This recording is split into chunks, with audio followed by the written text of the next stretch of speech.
اسلام کا یہ تصور ہے کہ دنیا راہ گزر یا راستہ نہیں ہے کہ بس آئے اور یہ راستہ کراس کیا اور آخرت کو پہنچ گئے،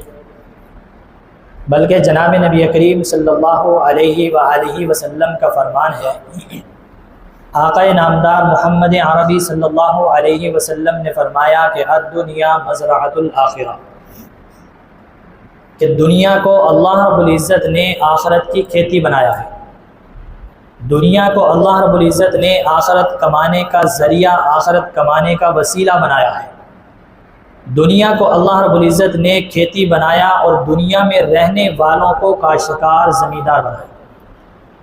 اب یہ کاشتکار کے اوپر منحصر ہے، زمیندار کے اوپر منحصر ہے کہ اس کھیتی باڑی کے اندر اپنے رقبے زمین کے اندر جتنی محنت کر لے۔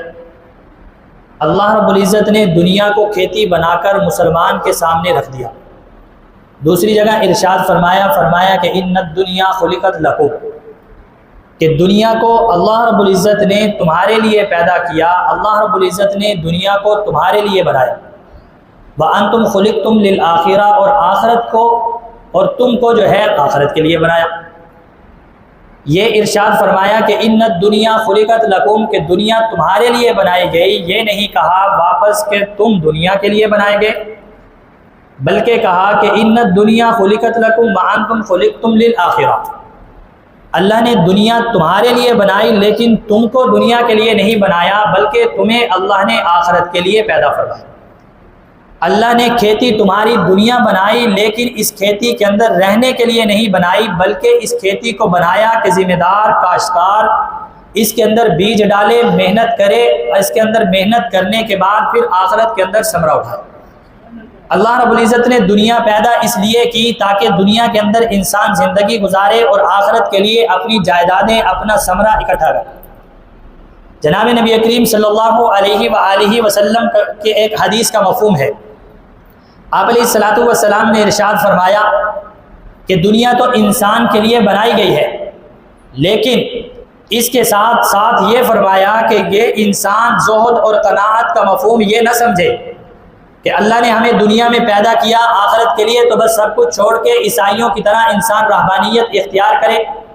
کہ ایک کونے کے اندر لگ کر بیٹھ جائے، بس ٹھیک ہے جی سارا نظام چل رہا ہے، بس زندگی گزارنی ہے، جتنی مشقت اٹھاؤ گے اتنی آخرت کے اندر جو ہے مقام ملے گا، مرتبہ ملے گا۔ بلکہ فرمایا کہ انسان جو ہے وہ زہد و قناعت کا یہ مطلب نہ سمجھے کہ ایک کونے کے اندر پڑھ کر زندگی گزارنی ہے، یہ سارا کچھ ہی خرچ کر کے زندگی گزارنی ہے، ساری مال و دولت نکال کر ہی زندگی گزارنی ہے۔ فرمایا کہ زہد و قناعت کا مطلب یہ نہیں ہے کہ انسان دنیا سے جائے اور انسان کے پاس کوئی پیسہ دولت جائیداد نہ ہو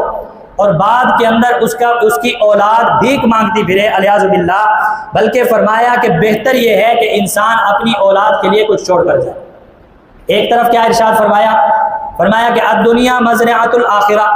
دنیا آخرت کی کھیتی باڑی ہے۔ ایک طرف فرمایا کہ دنیا تمہارے لیے پیدا کی گئی لیکن تم آخرت کے لیے پیدا کیے گئے۔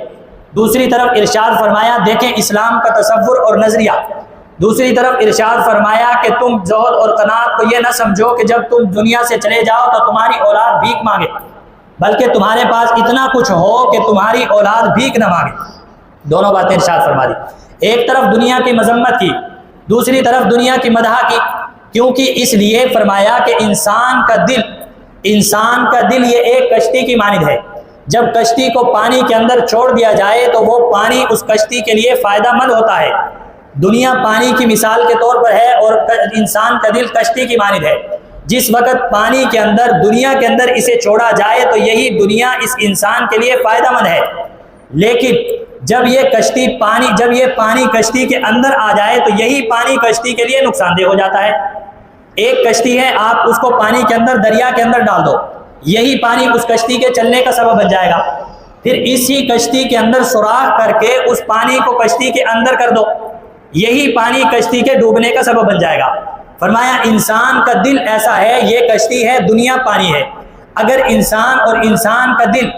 دنیا کے اوپر رہا تو یہی دنیا انسان کی آخرت کی اچھائی کا سبب بن جائے گی، اگر یہ دل انسان کا دنیا کے اوپر رہا تو یہی دنیا جو ہے انسان کی آخرت بنانے کا سبب بن جائے گی۔ اور اگر یہی دل جو ہے، یہی کشتی، دنیا کا پانی اس کے اندر آ گیا تو یہی انسان کو جو ہے جہنم کے آخری درجے کے اندر ڈبونے کا سبب بن جائے گی۔